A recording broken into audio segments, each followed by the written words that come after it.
Estamos aquí en la Contragolpe en este hermoso domingo del mes de febrero del año 2022. Los saluda Guillermo García Manzano. Y Concepción Villalobos, como siempre, es un gusto llegar hasta sus hogares o llegar a donde quiera que ustedes nos escuchen, en las redes sociales o a través de la radiodifusión. Bueno, fíjate, Conchita, que el día de hoy, domingo, pues está muy bonito. Independientemente de que durante la semana hubo unos fríos intensos, pero después de todo, estamos en febrero loco. Y yo espero que en marzo otro poco no sea tan agresivo para la salud, sobre todo de aquellas personas que ya estamos muy acumulados de juventud. Así es, y yo creo que a cualquier edad pues hay que cuidarnos y que valga este espacio para desearle a todas las personas que están pasando por algún episodio que tiene minada su salud, que muy pronto se recuperen, que hay que aprendernos a cuidar con paciencia, con cariño, despacito, poquito a poco van a ir saliendo de cualquier malestar que usted esté pasando, y pues lo importante es prevenir. Por eso ustedes, si nos están recibiendo en imagen, pueden darse cuenta que continuamos transmitiendo a distancia y con cubrebocas, porque sí creemos que esa es la diferencia para evitar esta escalada de contagios. Pues sí, aunque ¿cómo será lo que podría llegar a ser un repunte del COVID por el hecho de que acaba de pasar la fecha tan especial del 14 de febrero, el Día del Amor y la Amistad, los abrazos, los besos y la cercanía, las convivencias estuvieron a la orden del día? Ojalá que no repunte, porque la verdad es que ya necesitamos disciplinarlos algo. Fíjate que yo me acuerdo que leí por ahí en alguno de los múltiples textos que se han escrito sobre problemas de salud en México, que por allá a principios del siglo XX, el muy criticado, el muy injustamente criticado, pienso yo, Porfirio Díaz, siendo presidente de la República, tajo paró lo que era una gran pandemia de cólera. Creo que fue en el año de 1903, 1904, porque un barco que llegaba directamente a las costas de por allá, por Sinaloa, pues trajo esa enfermedad terrible del cólera. Y don Porfirio no se anduvo entre las ramas, cerró totalmente el puerto, no dejaba entrar ni salir a nadie, y definitivamente en unas cuantas semanas evitó que esta terrible enfermedad, que también ya era una epidemia que se convertía en pandemia para otros lugares del mundo, sobre todo del continente americano, se explotara en México. Y después de tanto problema que hubo, que mató a tantísima gente, millones y millones, en México lamentablemente y afortunadamente solamente hubo 500 casos de muerte por cólera. Eso era actuar con energía y con lo que es la conciencia de que cuando la gente entiende o no entiende, de todos modos hay que ver la firmeza como se aplica en las políticas públicas. Ahora vamos a enviar a Soledad Alvarado Juárez para que nos haga su comentario, pero hablando de eso, licenciado, han circulado textos muy bonitos. Ese es precioso, ese de Porfirio Díaz, a mí me gustó mucho también. Y una recomendación, si están ustedes en Spotify, busquen este audio que se llama Caso 63, que es como una radionovela, que recupera la técnica de hacer radionovela y que habla un poquito en la ciencia ficción de este mundo entre pandemias y estas generaciones entre pandemias, porque en realidad eso es lo que estamos viviendo. Se puede abrir un poquito y podemos salir, no, regrésate porque viene el contagio. Y esto todavía son muchos años los que vamos a estar así, porque la población ha cambiado, porque somos más, porque todo ha sido una gran dinámica. Si pueden escuchar Caso 63, además está bien entretenido, bien bonito. Oye, antes de darle la palabra a Solecita para su comentario cultural de esta semana, pues a mí me han dicho que si somos muy porfiristas. Bueno, sí, ¿y qué? Yo soy porfirista y soy juarista, porque a mí no me interesan los ismos. Lo que me interesa es lo que se hizo, lo que se dejó de hacer y lo que fue bueno, lo que fue malo, lo que es historia en México. Así es. Pues vamos a escuchar las recomendaciones de Soledad Alvarado Juárez. ¿Qué tal, amigas y amigos de A Contragolpe? Con mucho cariño los saludo este domingo de febrero.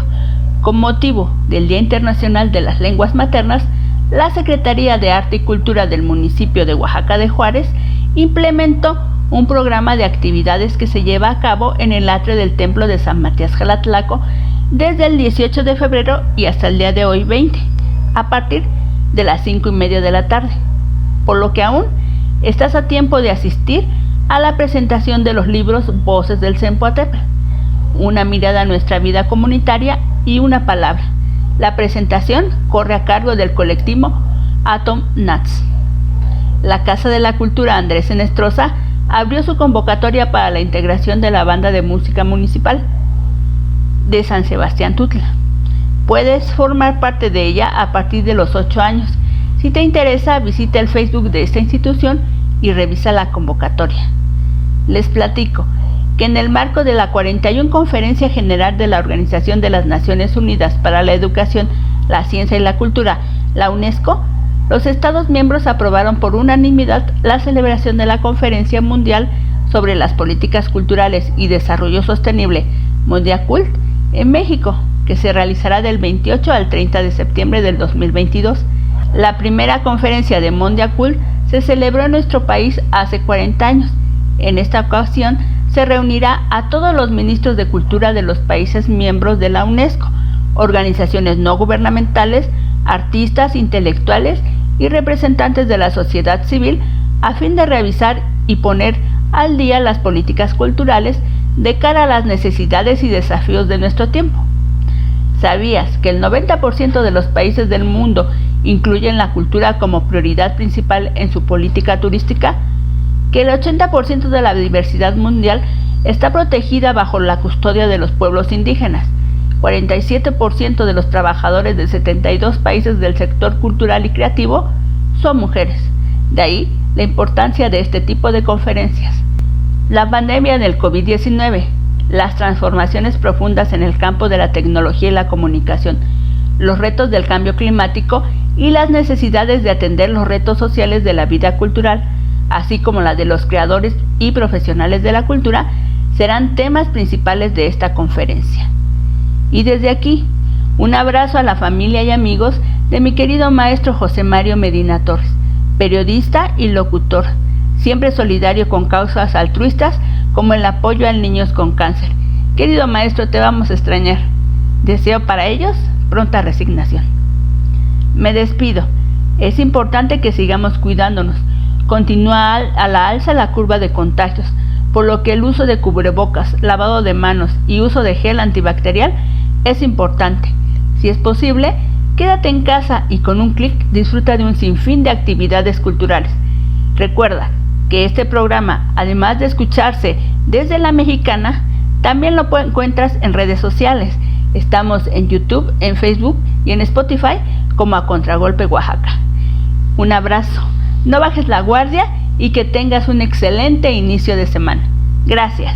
Pues muchas gracias, Soledad Alvarado Juárez, por estas recomendaciones. Y es el momento prácticamente de hacer nuestro primer corte, no sin antes agradecer a La Mexicana que nos permite transmitir este programa a partir del 570 de AM y el 94.9 de FM. No sin antes agradecer a ustedes que nos reciben en las redes sociales, en Spotify, en YouTube y también en Facebook. Quédese en este espacio, ya iniciamos. Estamos a Contragolpe.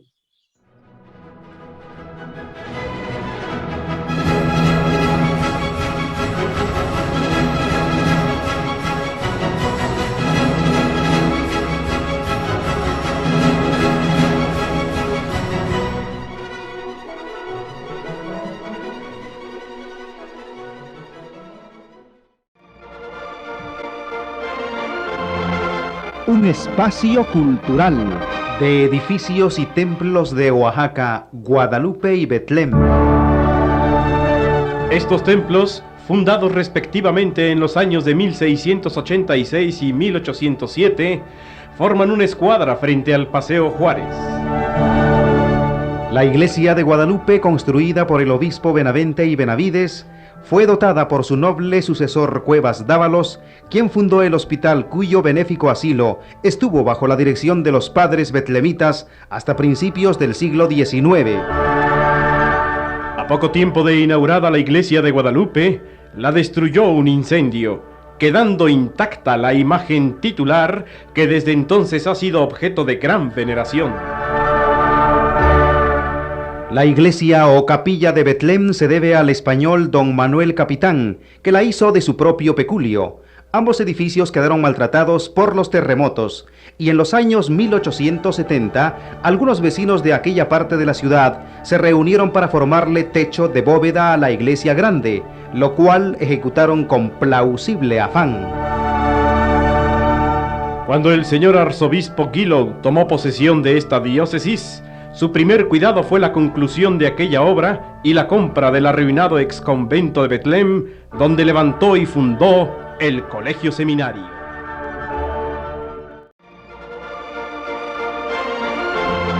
Un espacio cultural.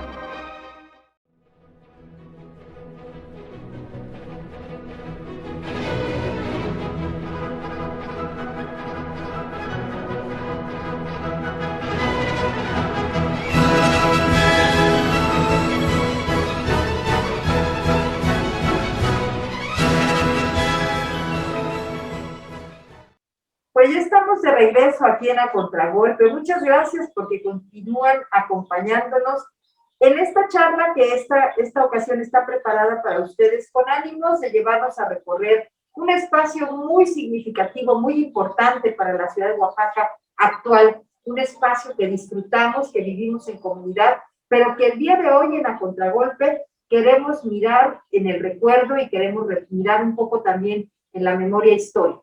Uno de esos espacios que, pues, desde el punto de vista citadino, es un ícono. Desde luego, fue lo que en la Antequera de Oaxaca, así como se conoció esta ciudad hace muchísimos años, pues existió un terreno que después se identificó como los Llanos de Guadalupe, en virtud de que ahí se construyó un templo dedicado a la vocación de la Virgen Guadalupana. Y que desde luego, pues tenemos que entender que eran prácticamente el límite norte de la ciudad.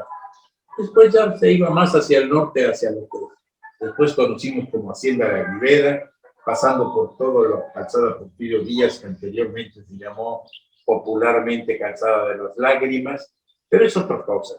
Pero ya estando ahí en los Llanos de Guadalupe, tendríamos que entender que hay un proceso histórico hermosísimo, y que de ahí se desprendió lo que posteriormente se llamó, o ahora conocemos como el Llano o Jardín Juárez, y que también obtuvo el nombre, no sé por qué, de Nezahualcóyotl, pero de una u otra suerte la parte histórica, el antecedente histórico es hermosísimo. Desde prácticamente, pues aquellos años en donde el obispo Fray Bartolomé de Ledesma, pues prácticamente fue un promotor muy importante de la conclusión del templo a la advocación guadalupana, y que por los años aproximadamente de 1657 hasta 1661, pues una vez que se había inaugurado el templo, se quemó. Se quemó, y yo creo que este templo ha tenido pues una suerte muy especial, porque no solamente se ha quemado, sino se ha destruido con temblor tras temblor tras temblor. Todavía los más recientes temblores de 1997, me parece, quedó muy afectado la cúpula, y bueno, no se digan los temblores del 31 y del 28.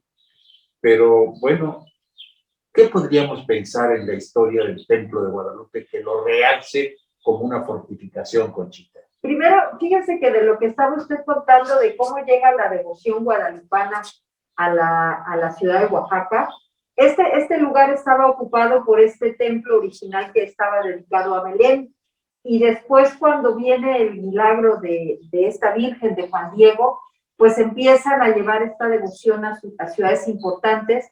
En esa época del arzobispo Ledesma es cuando se decide que se va a construir en el anexo un templo más grande para que se dedique a la Virgen de Guadalupe, cuando en Oaxaca las advocaciones importantes eran la de la Virgen de Juquila, que ya existía en aquella zona, que es la Virgen de la Purísima Concepción, y por supuesto el milagro de la Virgen de la Soledad, que ya representaba una tradición importante. Entonces, que llegara la Virgen de Guadalupe en ese siglo XVII a Oaxaca, fue parte también de cambiar la tradición y la devoción del pueblo, y llega a las, como usted bien lo dice, a las afueras de la ciudad. Y si damos un brinco así muy grande en el tiempo, porque son casi 200 años, pues llegamos a esta lucha insurgente y a estos 1812, 1800, en que, bueno, pues se está buscando la toma de la ciudad de Oaxaca, que era un bastión importante que los insurgentes venían a pelear. Y aquí, en estos llanos de Guadalupe, atravesados por una corriente de agua, por un río que hoy obviamente ya no conocemos, que muchas generaciones no nos podían creer cuando les decimos que por esa zona pasaba un río, pero aquí es donde viene este acontecimiento heroico, esto que puede constituir una leyenda también, o que está registrado en la historia, pero que está aderezado con el fervor patrio de quienes lo van contando, que es este episodio, voy a terminarlo así, de Guadalupe Victoria, cuando él para entusiasmar y para motivar a sus soldados, consigna aquella frase importantísima que es: va mi espada en prenda, voy por ella. Pero usted le sabe más al nombre completo de este personaje. No, es un nombre que hizo, ¿verdad? pero bueno, vamos a pensarlo como Félix Fernández, ¿no? Así es. Pero sí, en aquel entonces se acostumbraba a tener 5 o 7 nombres diferentes, aparte del apellido paterno, y luego se rebuscaba el apellido materno, y a veces iba hasta lo de los abuelos. Sí. No, era terrible. Pero sí, lo que pasa es que en 1812, cuando en el Valle de Etla, pues el generalísimo Morelos y Pavón dice a tomar Oaxaca, prácticamente los realistas se colocan en las fortificaciones, entre comillas, que eran los templos, que eran los edificios altos, desde donde podían pues disparar hacia abajo a todos aquellos que intentaran cruzar la ciudad. Inclusive, muchas fortificaciones fueron esos templos, entre ellos el de Guadalupe. Aparte de que en las calles también los realistas cerraron las calles y comenzaron a colocar ahí pues también defensas a ras de suelo. Bueno, pero pues distintos lugares fueron tomados por distintos insurgentes. Solamente quedaba uno, el de Guadalupe, que no caía, precisamente por la orografía. Tú lo acabas de describir, había un arroyo, un río, o una corriente de agua que estaba entre lo que es el llano actual y lo que es prácticamente el templo de Guadalupe. Entonces, esa hondanada que da el agua, a través de correr, a través del tiempo, pues permitía que los realistas, desde la parte alta del templo, dígase fortificación de Guadalupe, pues venadearan prácticamente a todos los insurgentes. Y no podían entrar, y ya habían sonado las campanas de otros templos, como manifestando que ya habían caído esas fortificaciones en la toma de Oaxaca. Así es que, bien lo describes. Dice la tradición, no hablo de la historia, sino de la tradición, que Félix Fernández tomó su espada y la aventó al otro lado del arroyo y dijo: va mi espada en prenda, voy por ella, y se atravesó entre las balas, dándole ejemplo a sus soldados y sus gentes, que lo siguieron, y total, cayó el templo de Guadalupe, o la fortificación. Y a partir de entonces se dice que don Félix Fernández cambió su nombre a Guadalupe por el templo, ya Victoria por la victoria obtenida en esa fortificación. Años después, Guadalupe Victoria fue el primer presidente constitucional que tuvo México. Sí, y si seguimos en esa zona del llano, del Paseo Juárez, el llano como hoy lo conocemos, que es la que usted mencionó como la parte norte, que está rematada por este templo de Guadalupe, pues tendríamos que mencionar a un personaje que años después vino a hacer trabajo digamos, de remodelación o de renovación de este templo, que es el arzobispo Gilo, ¿verdad? que es el que pues patrocina y financia lo que era un templo que había tenido problemas con los terremotos, tal vez un poco el desuso o el maltrato del tiempo, y que lo renueva y que lo hace más completo, más moderno, lo abre al público y instala en esta zona donde yo imagino donde está hoy la secundaria, instala el seminario, o iba a ser que en este también un seminario para preparar a los sacerdotes. Y un elemento más en esa zona es que ahí podemos encontrar una estatua a Miguel Hidalgo. Lo que pasa es que ahí donde está la estatua de Miguel Hidalgo, don José María Morelos y Pavón determinó que se pusiera una fuente, una pila. Tiempo después se quitó la pila, se mandó hacia los Llanos de Guadalupe y entonces colocó algún ayuntamiento, colocaron la estatua de don Miguel Hidalgo y Costilla, que para la fecha existe ahí. Pero prácticamente comienzan a poblar de árboles todo lo que es el actual Parque Juárez o el llano, como lo conocemos, más emotiva, más domésticamente. Y bueno, en este también han existido muchas cosas muy hermosas. Por cierto, ¿tú sabías que hubo cocodrilos en el llano? Ah, sí. ¿Tú sabías que hubo leones en el llano? Sí, claro. Me tocó el zoológico, pero antes de irnos a este corte y acabando con esa zona, si usted elige el llano para pasear hoy domingo o en cualquier día de esta semana, si usted hace ahí su ejercicio, bueno, ya le hemos regalado algunos datos sobre esta zona tan importante del Templo de Guadalupe y agregaría uno que seguramente a muchas personas les va a ocasionar también recuerdos muy bonitos.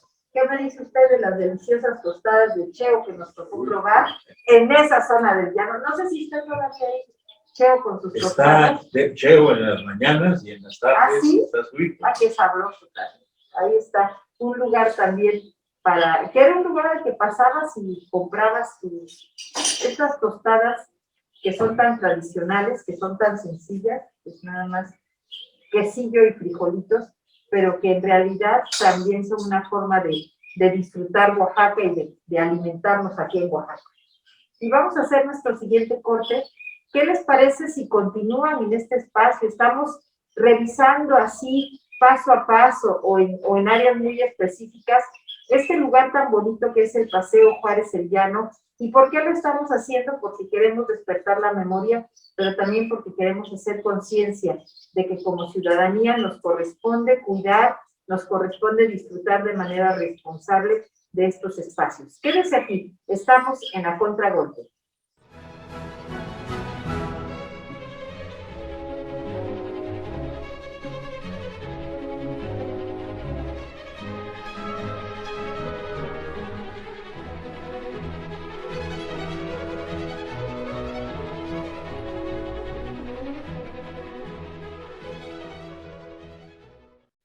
Pues ya estamos de regreso aquí en la Contragolpe. Y bueno, estamos hablando sobre el llano, el Paseo Juárez, el Jardín de Nezahualcóyotl, como se le llamó, los Llanos de Guadalupe, en fin. Pero hace un rato mencionábamos, pues para las personas que tienen cierta edad ya, si recordaban, pues algunos detalles ahí de ese espacio, pero también para los que no han vivido mucho tiempo todavía, porque son muy jóvenes, pues para que conocieran que ahí hubo cocodrilos, que ahí hubo leones, que ahí hubo otras especies de animales terribles, que hubo una glorieta con, pues, con unos jueguitos que había en la parte norte, en donde estaban el pan y panela, las resbaladillas, no sé cómo se llamaban aquellas que le daban vuelta, volantines, ya no recuerdo cómo se llamaban, pero que también en esa rotonda que les hablo, había un foso, y en el foso había peces, y dentro de la parte central de esa rotonda, no en el foso, estaban changuitos, en fin, eso me tocó verlo a mí.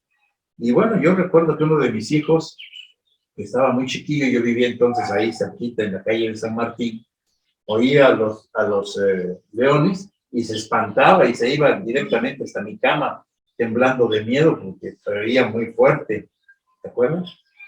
Pues sí, porque el zoológico dejó de estar ahí en el año de 1971.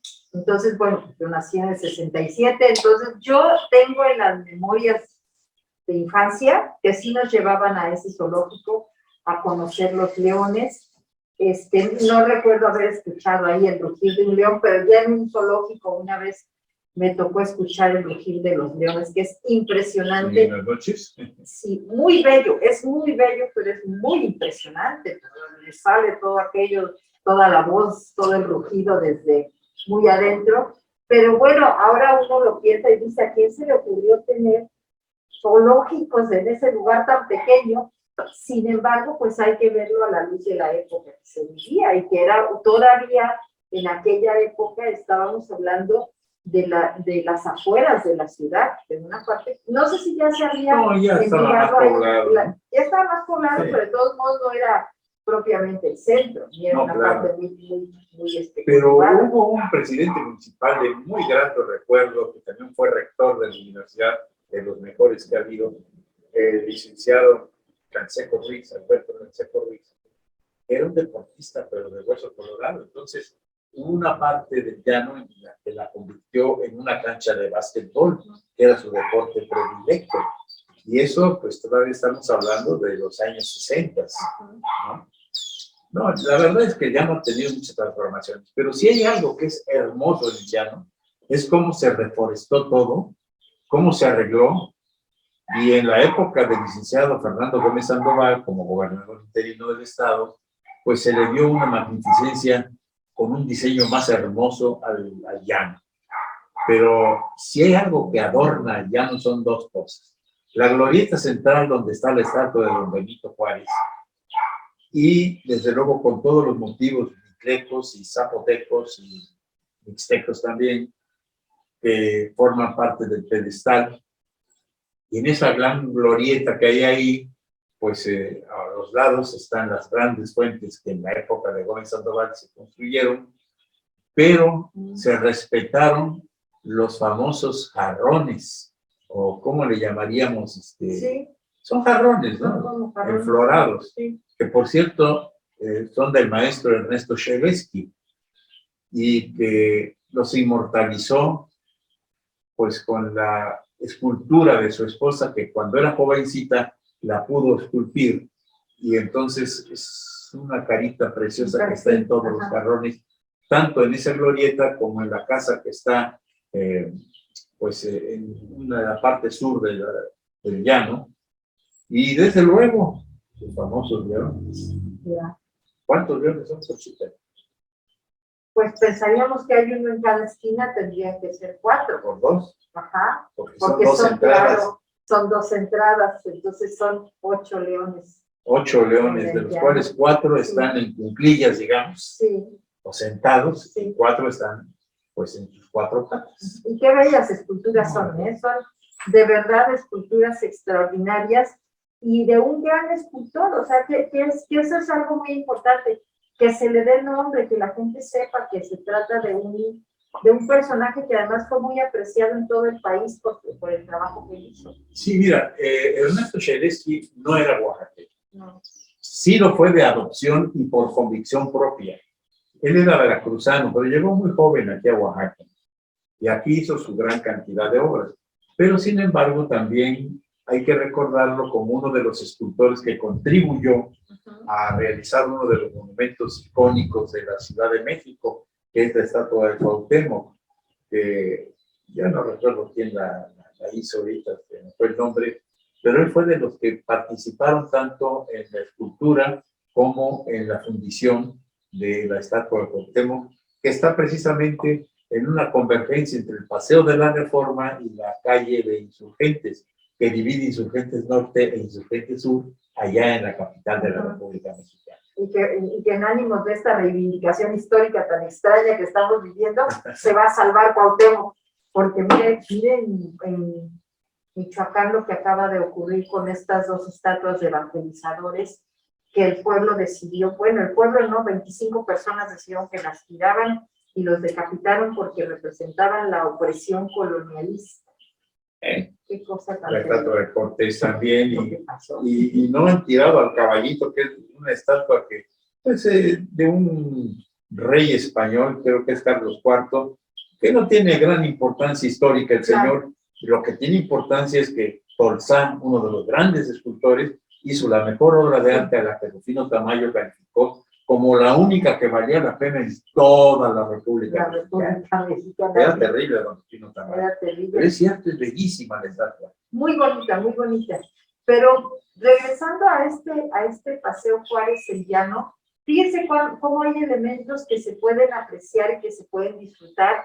Esta rotonda de Juárez, que además es el centro y es la sede de tantas actividades importantes, porque hubo una época en que los actos protocolarios que eran de homenaje histórico y todo, ahí se hacían en ese lugar, porque ahí encontramos pues la oportunidad de que si paseamos en el llano, poder recordar al personaje, poderlo recordar con todo respeto. Y ahora que decía usted esta gran rotonda, pues de la memoria infantil, ¿cuántas personas no ahí aprendieron a patinar, a andar en bicicleta? El triciclo. Ese era el gran lugar para disfrutar. Y con estos juegos sencillos y básicos que habían, y con los que, y bueno, es muy bonito ver el llano ahorita, también como la gente ahí hace muchas actividades. Y los alrededores, Conchita, que son Sí. muy importantes y muy bonitos. Lamentablemente, pues obvio, el crecimiento urbano y el cambio de la fisonomía que le dan nuevas casas con otros estilos arquitectónicos a la ciudad, han quitado lo que fue prácticamente el renacer de la arquitectura afrancesada. Pero ahí tenemos, pues todavía lo que es la Casona del Llano, que fue la casa del último gobernante porfirista que tuvo la ciudad de Oaxaca. Sobre Avenida Juárez. Sobre Avenida Juárez. Sí, sí. Y a un lado donde hay un edificio horroroso, funcionalista, dicen, ¿no? Que está enfrentito, pues haciendo prácticamente esquina con Avenida Juárez y la calle de Humboldt, a un ladito, repito, de la Casona, está un edificio que también ahí había otro que era casi similar al de la Casona del Llano. Y a un lado de la Casona del Llano estaba la casa de aquella familia Reims, Penocchio. En fin, la quitaron para poner ahí pues lo que fue la Cámara de Diputados y toda la Secretaría de Turismo, me parece. Oiga, y en esa misma calle de Avenida Juárez, del lado del Llano, se encuentra también este árbol que fue plantado como homenaje al hermanamiento de Palo Alto, California y Oaxaca, que incluso ahí se puso una placa conmemorativa a ese hermanamiento, y que ojalá y se esté cuidando y ojalá y se destaque más esa actividad, porque hay personas incluso que pertenecen, ciudadanía que promueve ese hermanamiento, porque lo que es cierto es que hemos visto también cambiar mucho la vegetación del llano, hemos visto que hay árboles que se caen, que hay plantas que se mueren, y que de pronto cada administración municipal viene y le pone las plantas que se le antojan y que cree que son las mejores o que las puede adquirir. Y es muy importante que ese llano se conserve en las mejores condiciones posibles, porque sigue siendo un pulmón para la ciudad de Oaxaca, pero sigue siendo una zona arbolada, ahora en una zona muy congestionada de Yo creo que hay dos parques que son preciosos. Sí. El llano, que necesita más atención todavía, y desde luego el Jardín Constati, del que haremos un programa más adelante. Pero bueno, ¿qué te parece si antes de ir a un corte anunciamos que vamos a ver qué otras cosas han acaecido ahí en el llano? Todavía hay mucho que contar sobre este Paseo Juárez el Llano, y nuestra invitación es a que continúe aquí. Gracias por sus comentarios, gracias por todo lo que aporta esta transmisión. Quédese en este espacio, estamos en A Contragolpe.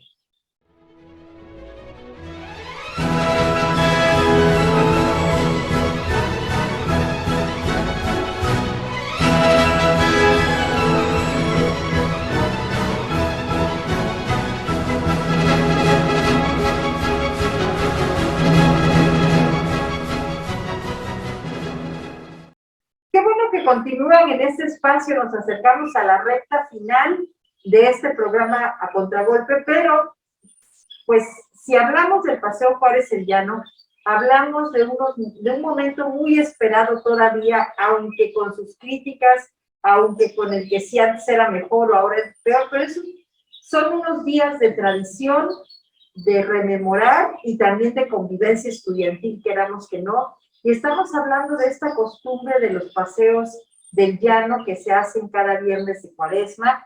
Han cambiado muchísimo las modas, el movimiento estudiantil, la dinámica comercial incluso, pero ahí sigue la gente, los jóvenes, yendo los viernes del llano a elegir, ahora ya se dice, su reina en el llano, y a ofrecerle las flores a las jóvenes.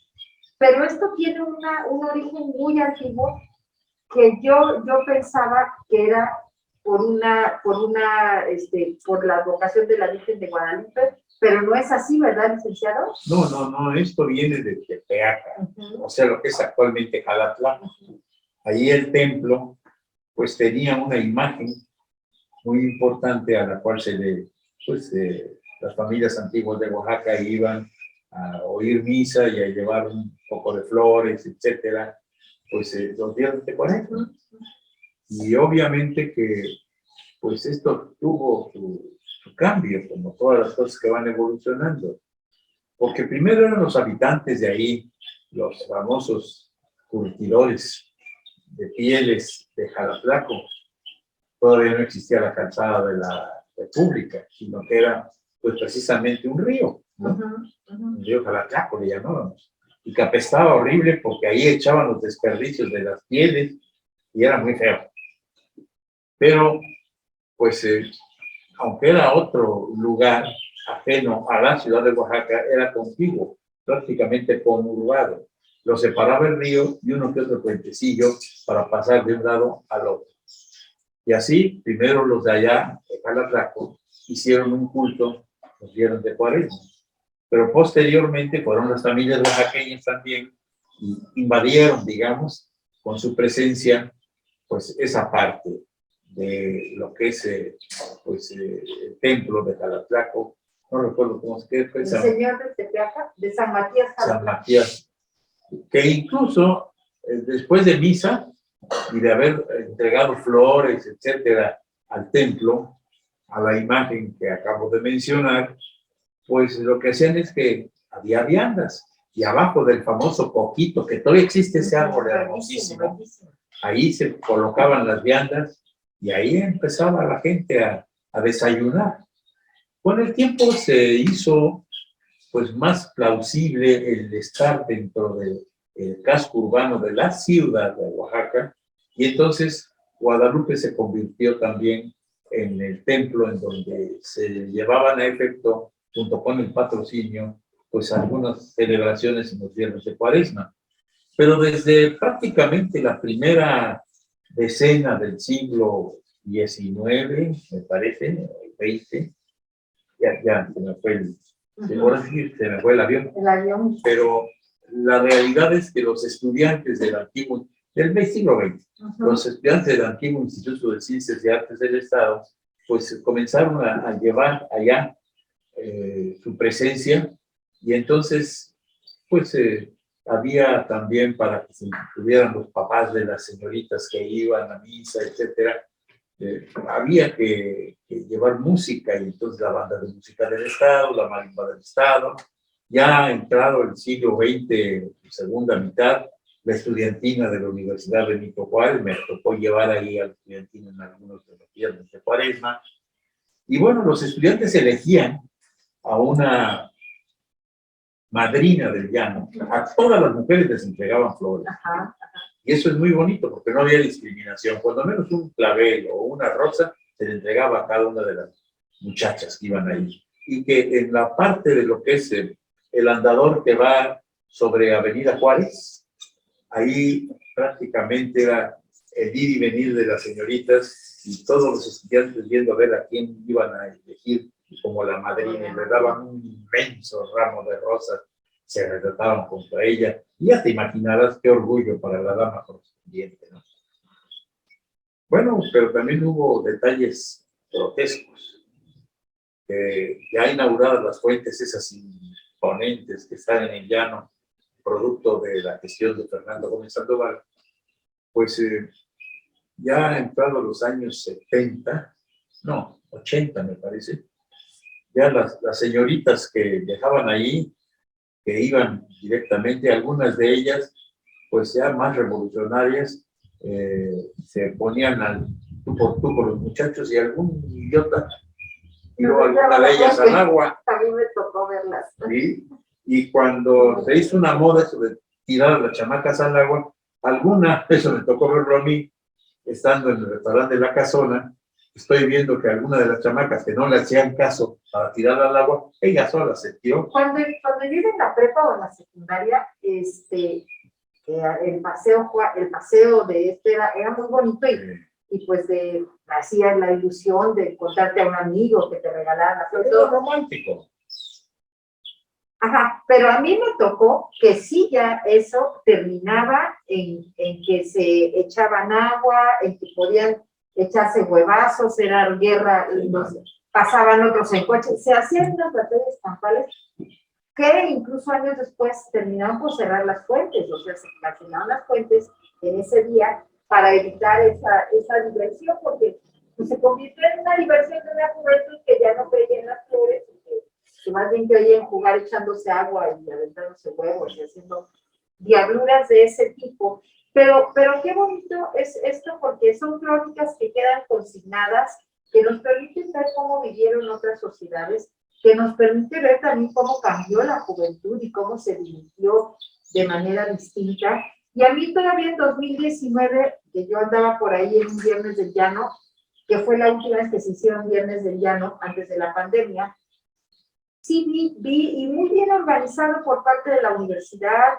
Había músicos de la universidad tocando de manera muy formal, los jóvenes organizando, como tratando de mantener una tradición, claro, en muy bonitas condiciones. Me dio mucho gusto ver esa convivencia de las escuelas de la universidad, como parte también de sus actividades culturales, sosteniendo una tradición. Y yo creo que eso le da mucho sentido al llano y a Oaxaca, porque no en todas las ciudades se dan este tipo de paseos. Lo hemos hablado aquí en A Contragolpe, incluso hay municipios en los valles centrales que los viernes de Cuaresma tienen ciertas actividades también de convivencia, como en Ocotlán las placitas, ¿no? Pero así como esta aquí en la ciudad de Oaxaca solamente, y es delicioso ver estas crónicas como las de don Everardo Ramírez Borges, que lo escribió con toda la elegancia de un hombre como él era, un hombre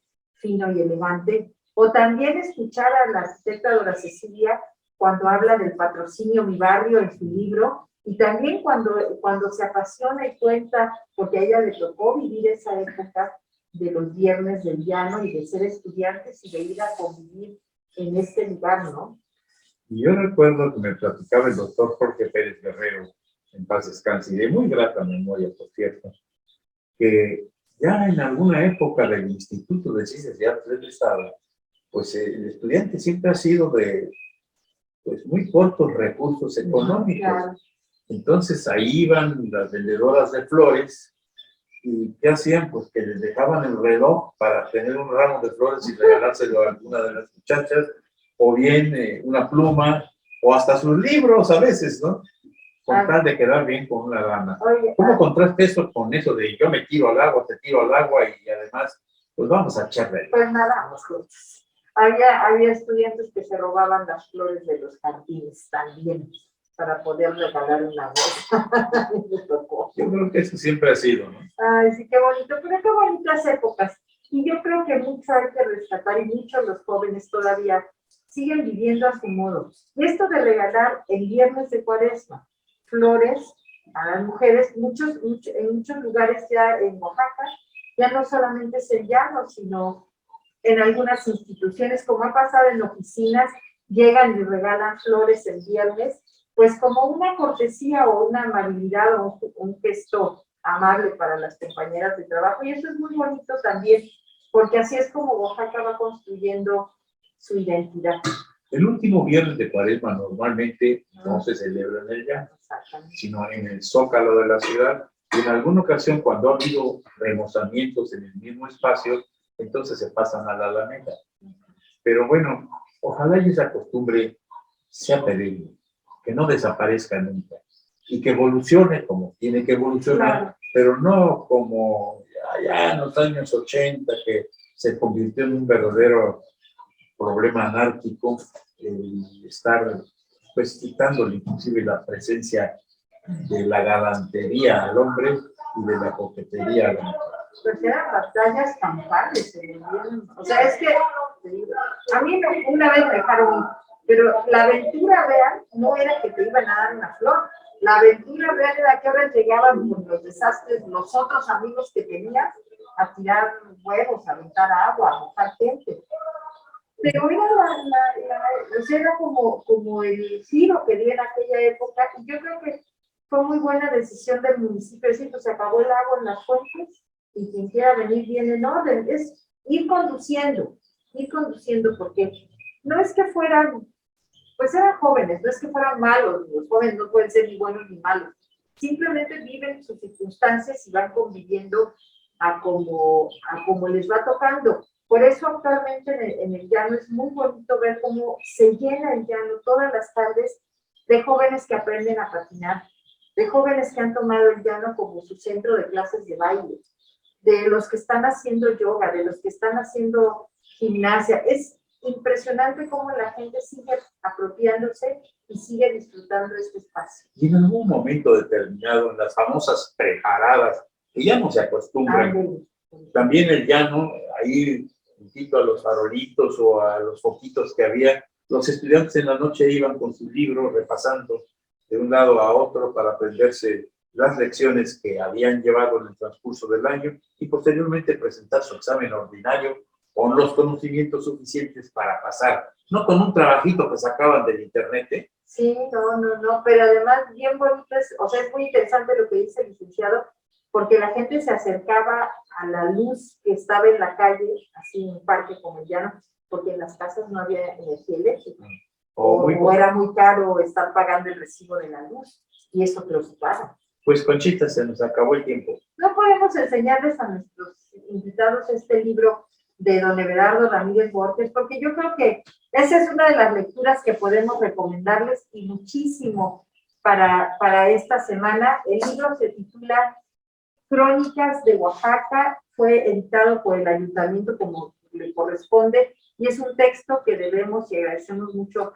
a este señor don Everardo Ramírez Borges que finalizó su vida como cronista emérito de Oaxaca. Así es. Acercarnos a su lectura es básico para conocer nuestra ciudad de una manera elegante y muy fina. Pues ya se acabó el programa Contragolpe. Por esta semana. Por esta semana, exactamente. Pues no nos resta más que agradecer muchísimo a Soledad Alvarado Juárez su agenda cultural. Gracias a Eder San Germán por la edición de este espacio.